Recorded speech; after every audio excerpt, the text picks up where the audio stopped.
Hi everyone. Today I'm going to pick up more or less where I left off in terms of discussing a few lines of Java code, what they do, and introducing you to objects and how to construct objects and how to use variables to reference objects and how to call methods on objects. So you recall that if you want to use a variable, you need to declare it. So let's declare a variable called s1 that's a string.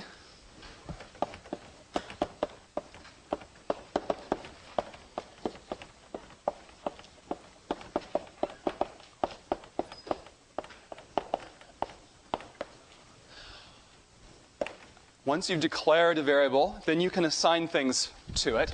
For instance, we can set s1 to point to a brand new string object of our own creation. By the way, this double slash is one way that you can do comments at the end of a line in Java.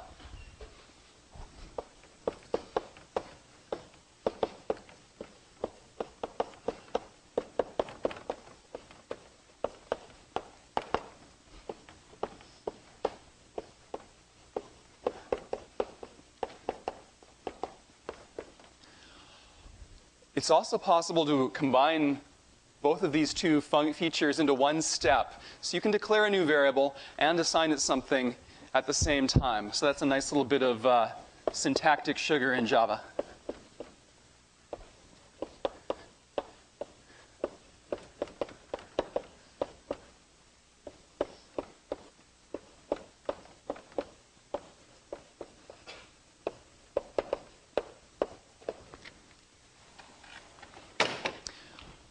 So maybe you recall from last lecture that what these lines do is the first line declares a box, which is a variable named s1 that can store references to strings.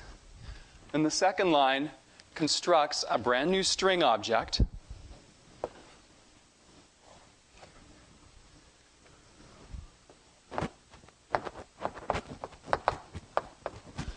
And the equal sign, s1 equals new string, creates a reference that's stored in the box s1 and that points to that new string object you've created. And this final line here does the same thing with another variable called s2 and also creates another new string object which is different from the first string object. Let's look at some other things we can do. One thing you can do is you can write s1 equals, and then you can actually write a string between quotes.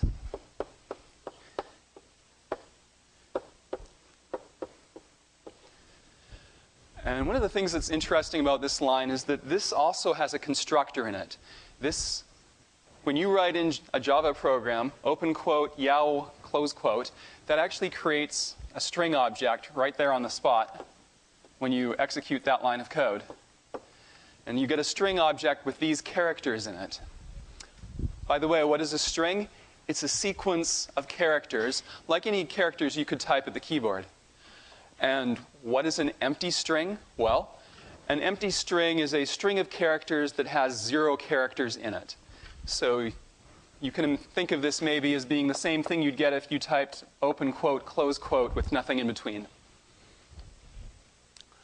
So now we've created this new object, and once it's created, the equal sign takes a reference to that object and stores it in the s1 box, which overwrites the old value in the s1 box. So now s1 points to the new object and the old one is forgotten. Another thing I can do is I can assign from one variable to another. s2 equals s1. That line of code says take whatever is stored in the s1 box, meaning this reference here, and make a copy of it and store that in the s2 box. So effectively, the old reference in s2 gets overwritten and replaced by a new reference. And you'll notice that Java did not create a new object here. S1 and S2 are now actually pointing to the same object.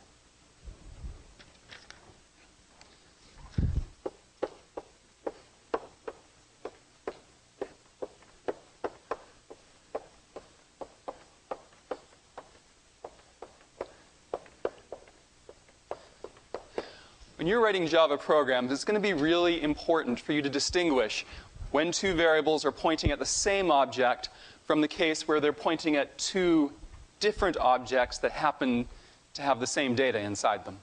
So try to keep track of that in your head when they point at the same thing and when they point at two different objects. What if, in this particular case, we wanted S2 to be a copy of S1, like we wanted to make a copy of this object instead of having both pointers point to the same object? How could we do that? Well, Java has a constructor that lets us do that. You write S2 equals new string, and then in parentheses, you write S1. So this looks kind of like this, except we've thrown a constructor in. And so that last line of code does something fundamentally different. What this line of code does, well, this one line of code does 5 different things. So follow along with me here. First thing it does is it looks in the box S1 and it sees what S1 is pointing at. The second thing it does is it follows that pointer and it finds the object. The third thing it does is new string constructs a new object which is a copy of the original string.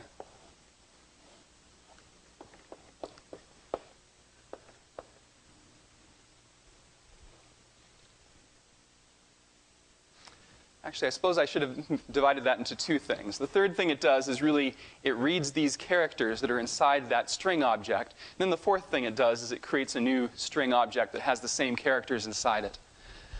And finally, the fifth and final thing it does is this equal sign here, the assignment statement, which takes a reference to the brand new object we've just created and writes it into the S2 box, which also has the effect of overwriting and erasing what used to be in the S2 box. So, now that we've done that, S1 and S2 now refer to 2 different, albeit identical objects.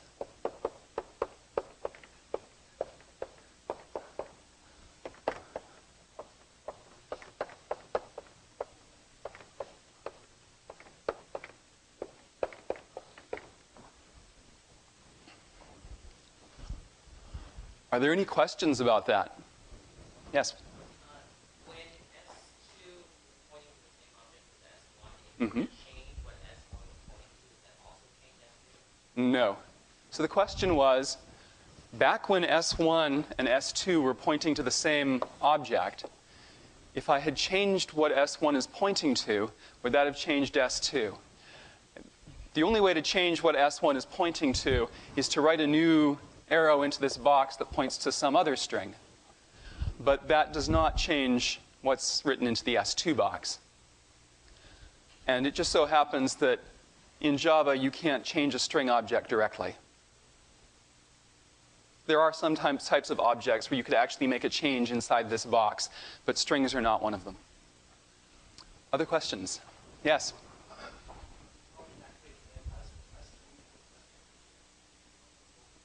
Can you speak a little louder, please? Mm-hmm.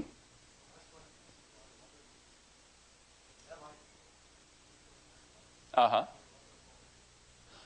That's right. So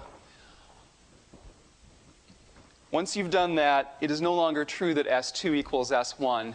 And really, I don't want you... In Java, equal signs do not mean equals. They're not mathematical equality. And this is one of the confusing things about Java, and it's kind of a design flaw, is that the equal sign means assignment. It means take a copy of something that's stored in one box and store that copy in another box. And it really has nothing to do with mathematical equality. And that confuses people at first, but try just not to think of an equal sign as having anything to do with math. Thank you. Yes?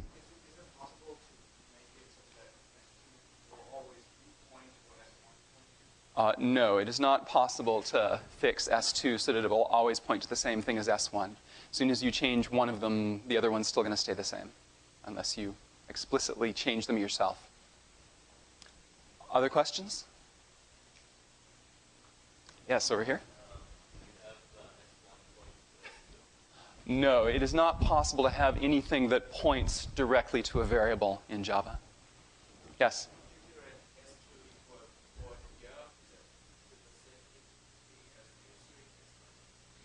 If you write S2 equals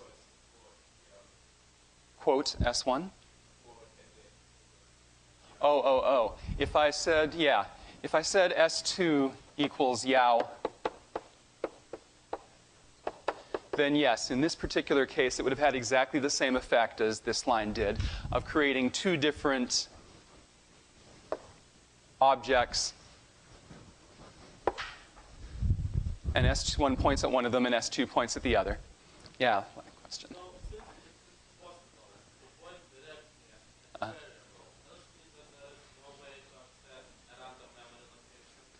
Java does not allow you to access random memory locations. That's right. And the reason is it's trying to protect you from shooting yourself in the foot.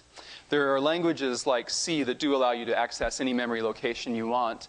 And that can be very powerful sometimes, but it can also make some programs really hard to debug. So I think I'll move on from here.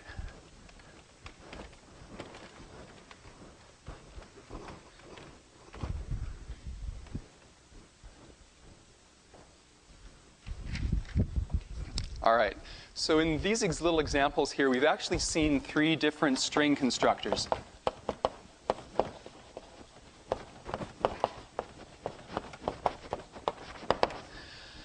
The first one,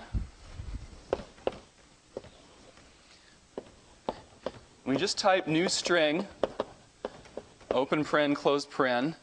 That constructs an empty string.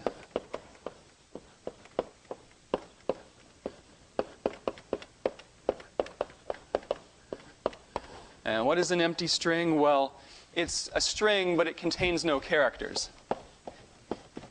It's like I said, a string is more or less anything you can type at the keyboard. An empty string is if you just sat there looking at your keyboard and didn't actually type anything.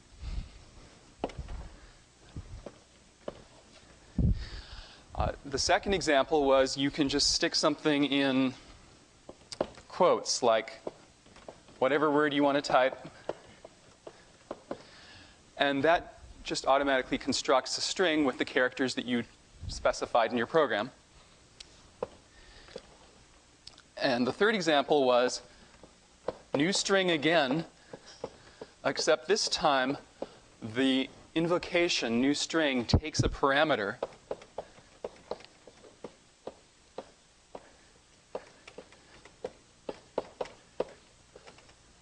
S1.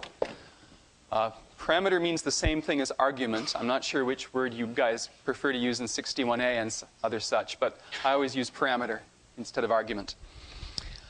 And what this constructor does is it makes a copy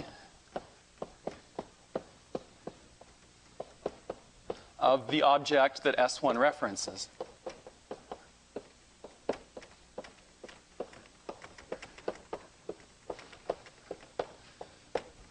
By the way, not all objects behave this way, just strings do. So those are the three constructors so far, and I want to make a more general point, which applies to all classes of objects and not just string, which is that constructors always have the same name as their class.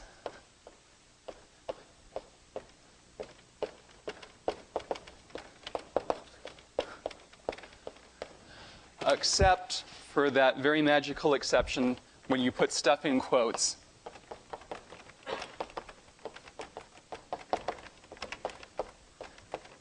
And Java magically makes a string for you.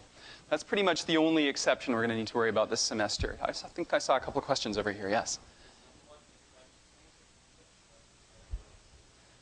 Number one, you cannot put stuff inside the parentheses for that particular constructor. But there are other string constructors where if you do put something in parentheses, you will call one of those other constructors instead. If you want to do what? Oh. number 2 is pretty much the best way. There is another one that, for instance, will convert an array of characters into a string. But that you can learn about that later in the semester. Question over here.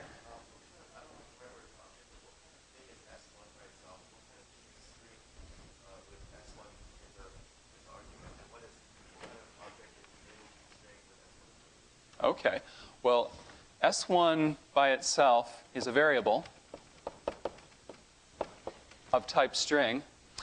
String S1 is a constructor call. Though I could sort of say that new string S1 is a constructor call too, because you're really only allowed to call constructors by using the new keyword in Java, except for this exception. But this constructor call also returns a value that you can use, and the value that it returns is a string object, or a reference to a string object. I hope that answers your question. Okay. In the back there, near the back. Yes? Mm-hmm.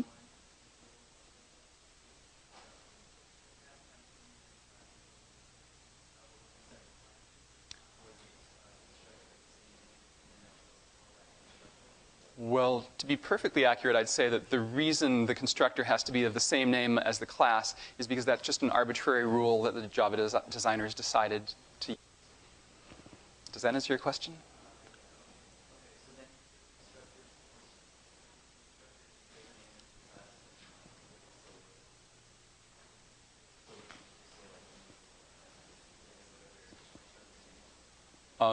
Java will not allow you to define a constructor that has a different name from the class that it's defined in.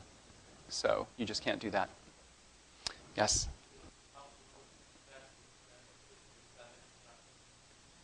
Text.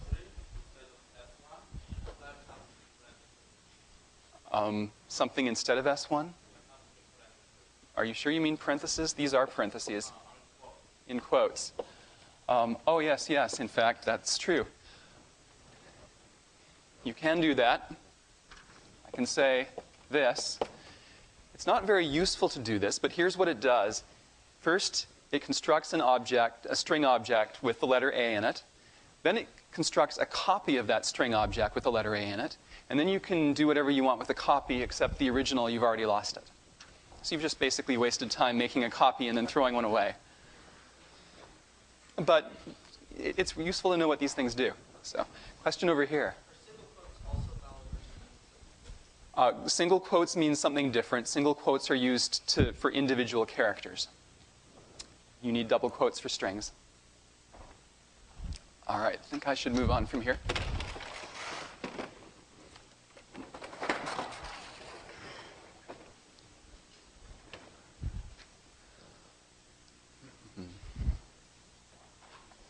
By the way, these are not the only string constructors. There's a whole bunch of different string constructors that differ based on what parameters you give them.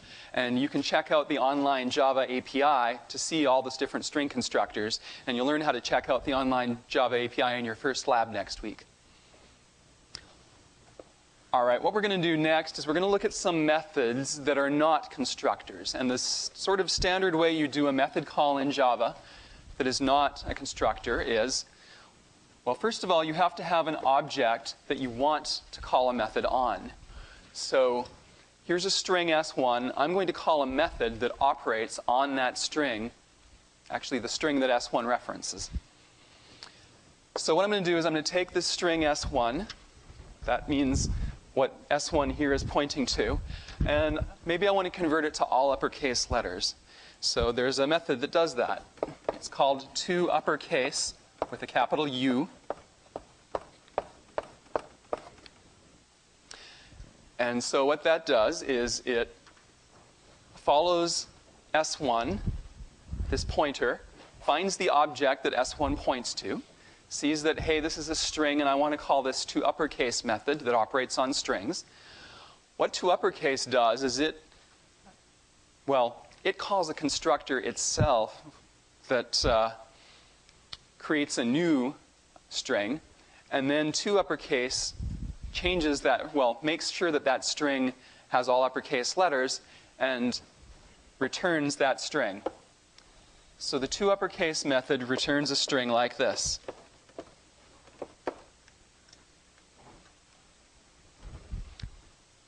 And then the assignment statement, as usual, will erase the old value of S2, and now S2 points to this string instead.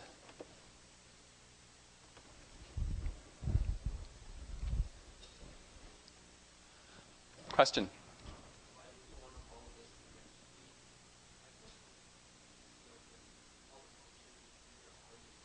Uh-huh.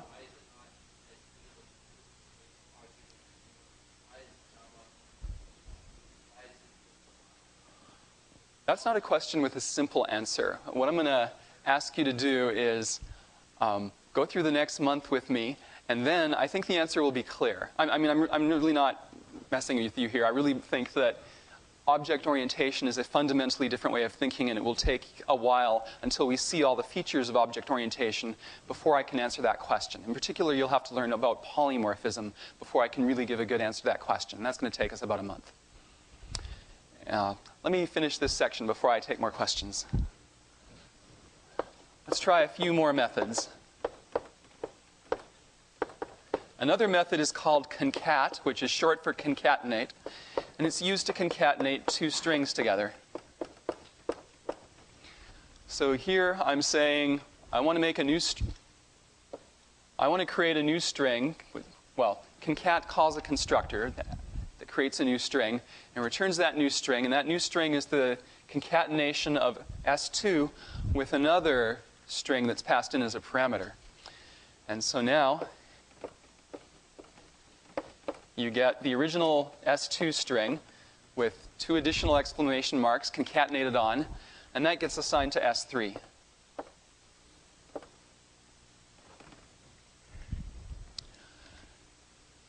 Or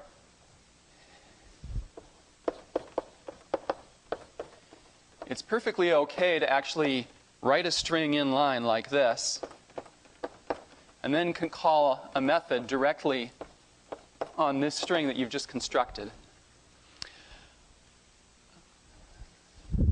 So I can take a string and concatenate S2 to the end of that. And not only that, but I can daisy chain these things. So once this concatenation gets computed, it returns a string. I can call another method on that string, like concat again.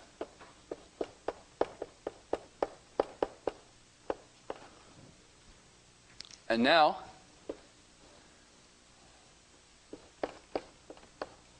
those two together construct this string and make S4 point to that.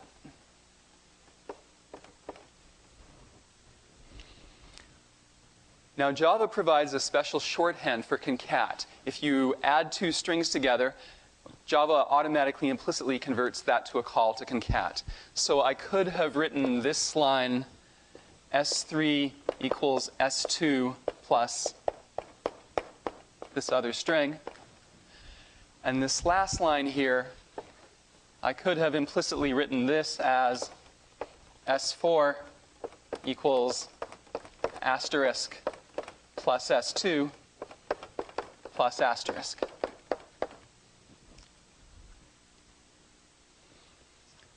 Okay, questions about this now? Yes, here. I don't know my scheme very well, but I think it probably is. Question here. So do you have to create a new string, or can you just assign a string to something like S2, assign S2? Well, so one of the things about Java is that strings are immutable, or string objects are immutable. You cannot change a string object. So anytime you want to have a variation on a string, you have to construct a whole new string to get that. So does that answer your question? Okay. How about you, ma'am?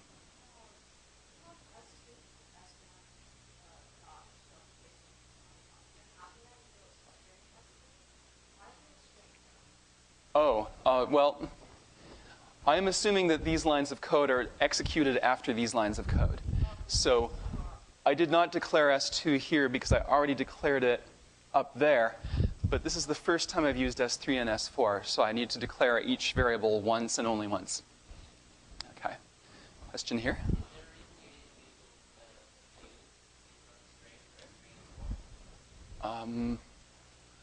I am not calling a constructor in these lines at all. So, right, there's no constructor there, so there's no new. This is a declaration, it's not a constructor. And concat is a method that is not a constructor, although it does call an instructor internally. It's not a constructor itself. Other questions? You, sir. Going off that, what you just said about string preferences. Uh-huh. So would it be like that, actually like, you already had S1 now, Uh-huh. S1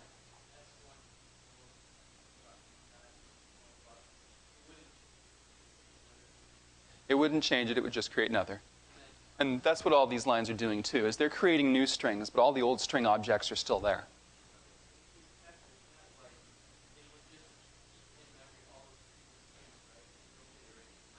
Well, actually, Java has something called garbage collection, which erases objects that can no longer be accessed from any variable at all. And we'll cover that at the very end of the semester, how that's done. You in the back, sir. What would happen if you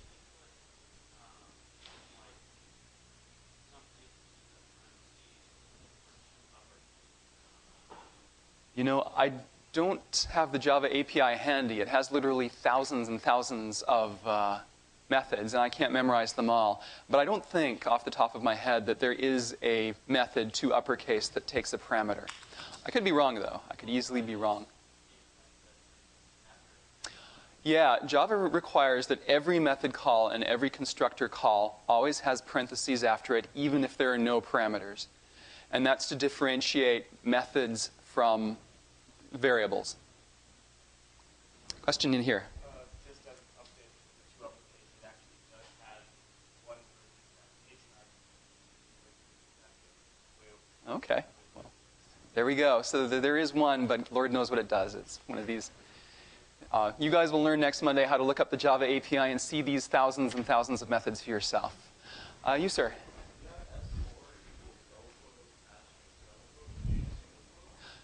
No, because then you'd have a character, and I don't think, well, characters are not objects in Java. They do not have any methods that you can call on them. Question here.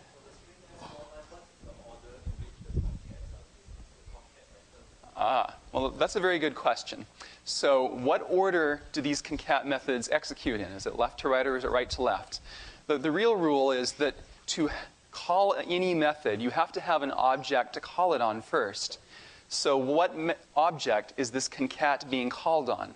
Well, that object has to be created. Basically, this stuff collectively creates an object, and only once that object exists and has been computed can we call this concat at all.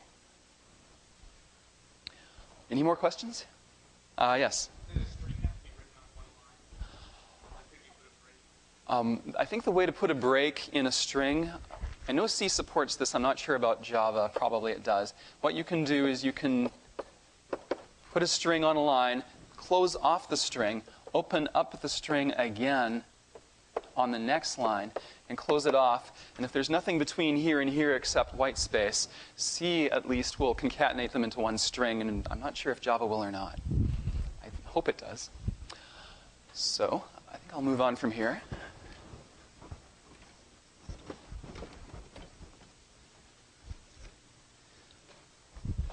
All right, so I want to point out again that the original object,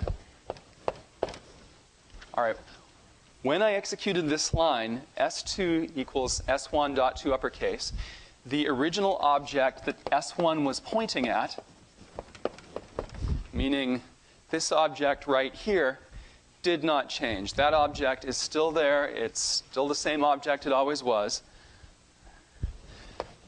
And I know I've said this already once, but it's important enough that I want to make sure it's written down. So the object did not change. What happened is that the variable S2 changed. Now, unlike in C, in Java, string objects are immutable.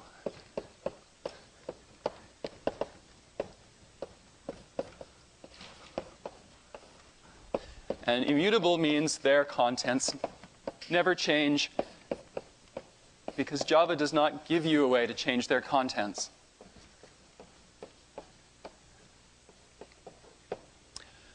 This is not true of most objects in Java. In Java, most objects, you can change their contents, but strings are an exception. Strings are immutable. Question here.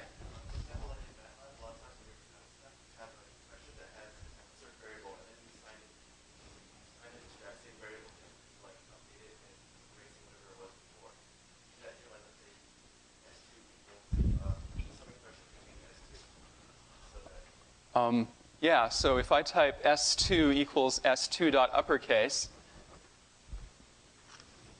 then it will indeed make a new string object, and the old one basically gets thrown away. And if I execute that a million times, it will make a million new string objects. All right.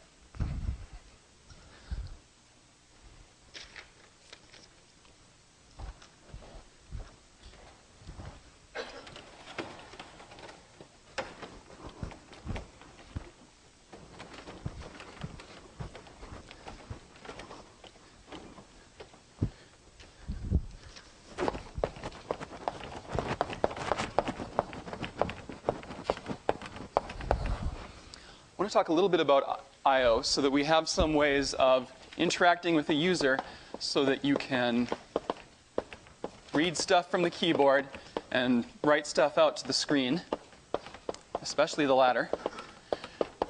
Java has built-in classes and methods to help you do this, and they are in the built-in system class. And these objects are automatically created for you at the very start of your program, and you can just use them. So one of these objects is called system.out, and it is an object of the class printStream.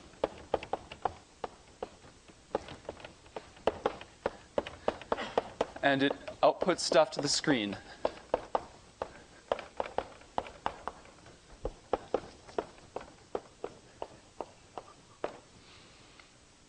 There's another one called system.in.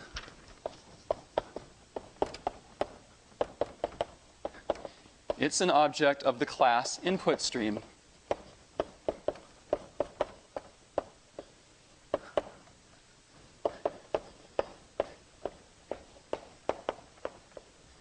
Its job is to read stuff from the keyboard.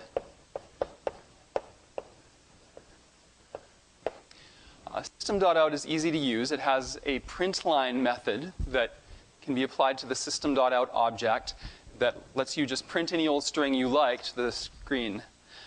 System.in is a little bit more complicated. And by the way, I just want to say, when I say system.in is an input stream object, that's really shorthand for saying that system.in is a variable that references an input stream object.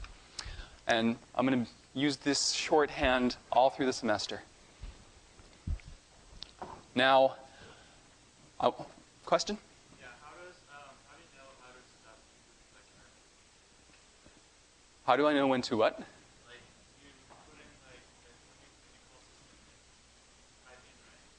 How do you know how to exit? Well, one way is to just try to read a whole line at once, which is what I'll show you how to do right now. And then when you hit the Enter key, it will stop reading the line, and then it will return it to you. So their method that does that is called readLine. And the readLine method is defined. Unfortunately, it's not defined on input stream objects. We would like to use readLine because we want to read a line from the keyboard, but it's actually defined on a different kind of object called a buffered reader object.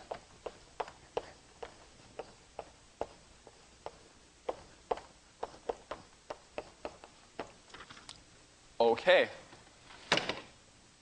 So if I want to read a line, I need to get one of these buffered reader objects that is somehow connected to the input. I'm going to do that.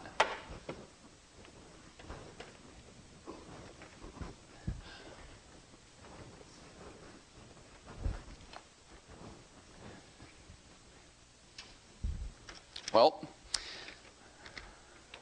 I got to construct one. How do we construct a buffered reader?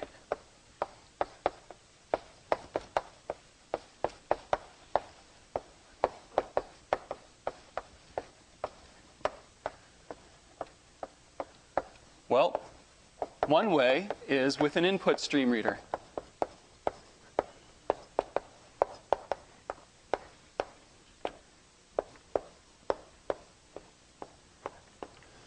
Okay, it's not a very enlightening answer. How do we construct an input stream reader?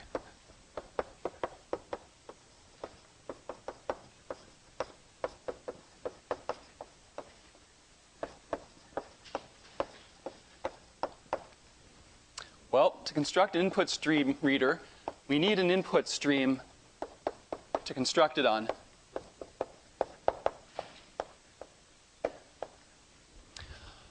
How do we construct an input stream?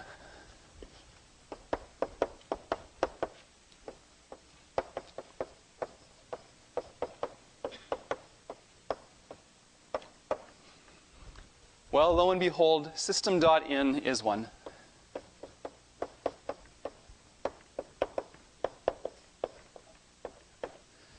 So we have one of those. How did I figure all of this out? Well, as with most things in Java, you figure out what you want to do, and then you look in the Java Online API to find out what methods exist to help you do it.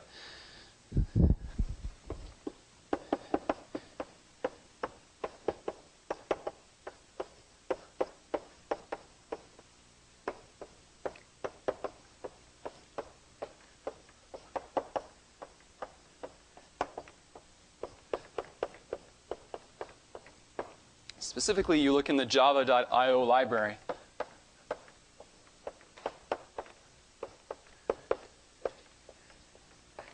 Which has lots of stuff that does input and output. Now, you got to wonder, why all of this fuss? Why do we need to create this long series of objects in order just to read some stuff from the keyboard? And here's the reason why. The input stream objects, their job is to read raw data.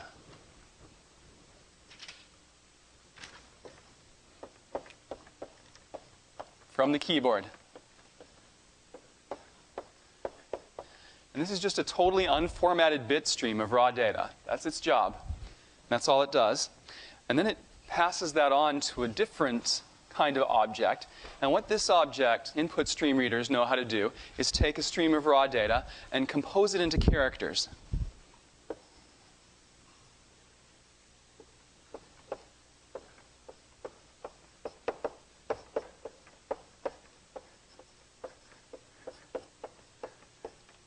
And Java uses Unicode characters, so these are typically 2 bytes long.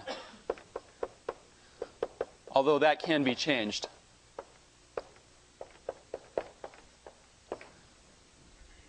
And finally, what does a buffered reader do? A buffered reader's job is to take a bunch of raw characters and compose them into entire lines of text.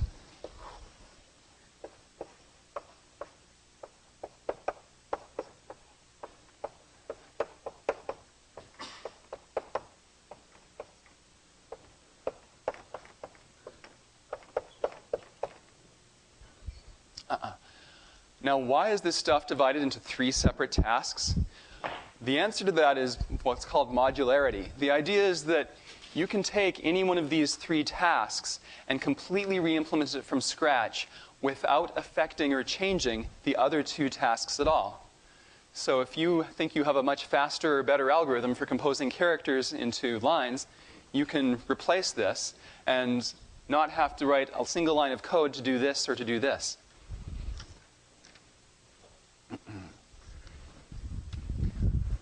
So now that we've got all of this stuff, let's put it together into a Java program.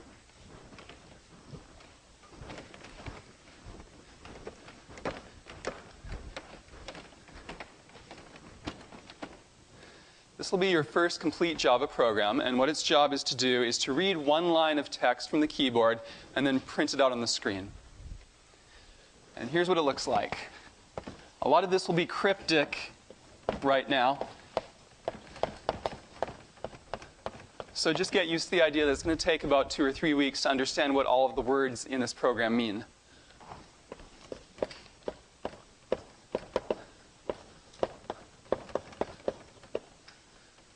Okay. SimpleIO is the name of my program, by the way. So I'm creating a class specifically to be a program whose name is SimpleIO. And I'm going to write a method in that class. And that method is called main.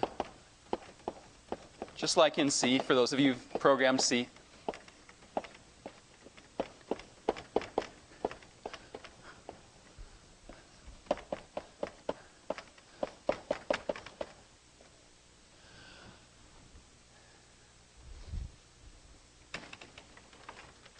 Okay, so far, these first 3 lines, just accept that you'll understand them later in the semester and don't worry too much about them right now. Right now, what you need to know is that when you want to write a Java program, you probably want to roughly copy these lines. You know, change SimpleIO to the name of your program, and you don't always need this throws exception, but this is basically how you start a Java program. And now we can actually get down and do stuff. And what we want to do, first of all, we want to construct a buffered reader so that we can read something from the keyboard. So let's do that. I'm going to declare a variable of type buffered reader. Call it keyboard. And I'm going to assign it a new buffered reader object that I'm going to construct right now.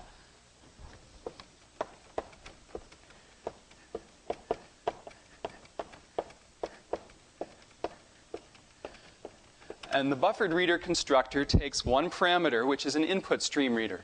How am I going to get an input stream reader? Well, why don't I create one right now?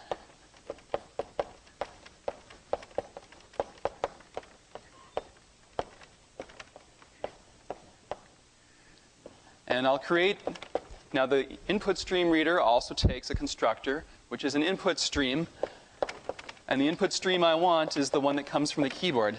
System.in. So there, I've created the buffered reader that I need to read stuff from the keyboard. And now, I'm going to use system.out to print one line of text. Where am I going to get that line of text from? I'm going to get it from the readLine method that I was talking about up here.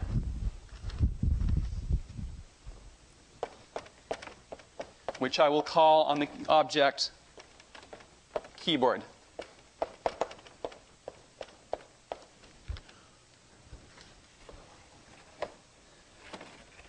And a couple of closing braces, and that's the whole program. Am I missing something? I'm probably missing a paren here. Am I missing anything else?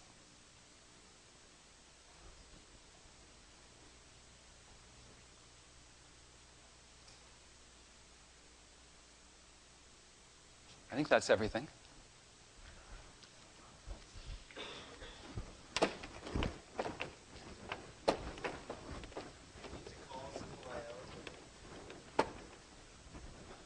You call SimpleIO from the Unix command line. So it just calls main automatically when you specify what class you want to run. Question in the back?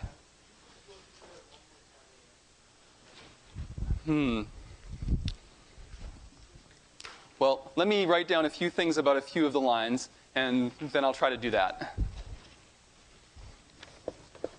So first of all, let's look at the first line, import java.star.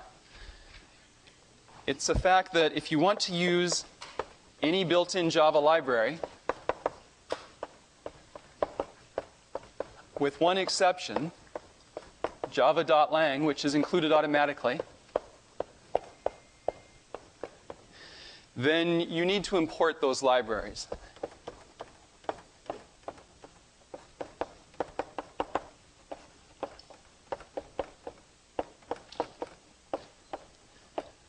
Now here we are importing java.io because it includes the input stream reader and the buffered reader classes.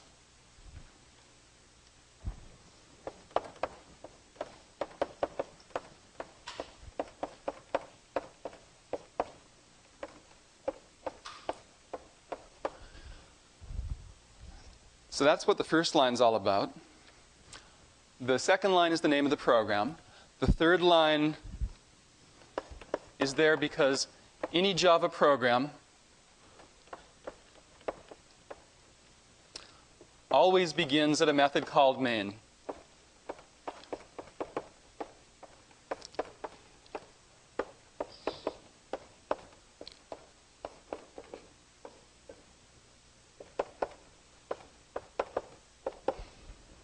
Which is usually defined pretty much as it's defined right there.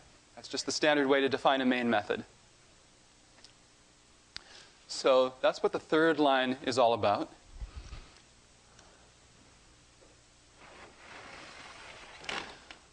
The fourth line is about creating a buffered reader object that we can read stuff from. So what this line of code does is it takes system.in and it passes it to the input stream reader constructor, and that creates an input stream reader object. We don't even store that in a variable. Instead, we just take that input stream reader object and pass it directly to a constructor that constructs a buffered reader object, which internally uses the input stream reader object. Once we have that, the variable keyboard is used to reference that buffered reader object. And now that we have a buffered reader, we can call the readLine constructor on that buffered reader, which reads a line of text from the keyboard. And then finally, that line of text gets, or that string gets passed to the printLine method, which prints it out on the screen.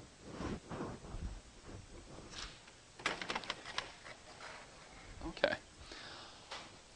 Before we part, let me just put one thing up on the Elmo to show you.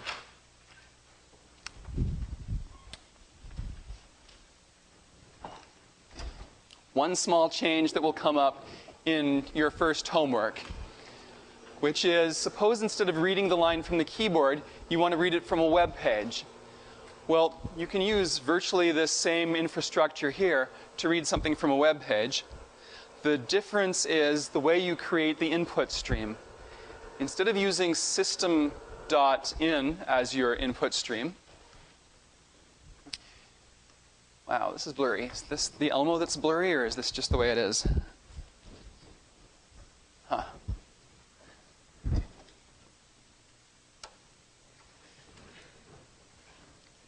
the hell? There we go. So the main thing that's different here that you should be looking at is the first line, this line that says URL, U equals new URL. And then if you want to look up the White House website, this is how you do it. You just pass in the URL that you want as a parameter to the URL constructor. And that gives you a URL. And then you can get an input stream out of that URL by calling OpenStream method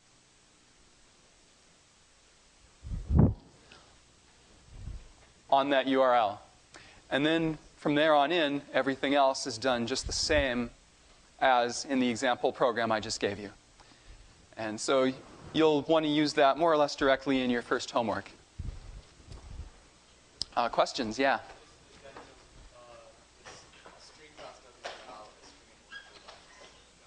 Oh, that's too bad.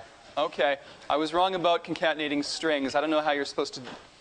If you want a really, really long string in Java, I don't know how to put it in multiple lines. Question here. What's what? Oh, this is going to be in the lecture notes, so that I put online after the class.